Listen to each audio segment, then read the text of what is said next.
বাড্ডার হুজুর রহমতুল্লাহ আলাইকে যখন দেখতাম 10 ফুট দূর থেকে 50 গজ দূর থেকে সালাম দিতাম। রামপুর হুজুর রহমতুল্লাহ আলাইকে যখন দেখতাম 100 গজ দূর থেকে সালাম দিতাম। বলে এই সালামটা কেন দিতাম? মহব্বতের কারণে, ভালোবাসার কারণে, শ্রদ্ধার কারণে। হুজুরের সাথে বড় কথা বলতাম না ভয়ে, হুজুরের সামনে মাথার চুল নাড়াইতাম না ভয়ে, হুজুরের সামনে গড়ি দেখাইতাম না ভয়ে, কারণ হুজুরকে শ্রদ্ধার কারণে ভয় করি। আরেক ধরনের ভয় আছে, একটা পাগলা কুকুর, ওই কুকুরকেও মানুষ ভয় করে, করে নেই গো? করে।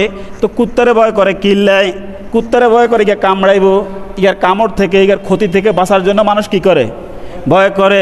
আমার আল্লাহ কয় তাগুতরে বন্ধু বানাইয়া যখন কোন মানুষ নিজের প্রভুত্ব সৃষ্টি করে, নিজের অবস্থান সৃষ্টি করে, তার সাথে শয়তানি শক্তি যোগ হয়।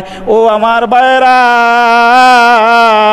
সমাজে ভালো কথা যদি একজন কয় তার পক্ষে থাকে 2 জন, সমাজে খারাপের পক্ষে যদি একজন থাকে তার পক্ষে আসে 10 জন। কথা ঠিক না ভাই? ঠিক। এই জন্য আমার আল্লাহ বলেছেন আল্লাহু ওয়ালিয়ুল্লাযীনা আমানু ইউখরিজুহুম মিনাজ যুলুমাতি ইলান নূর।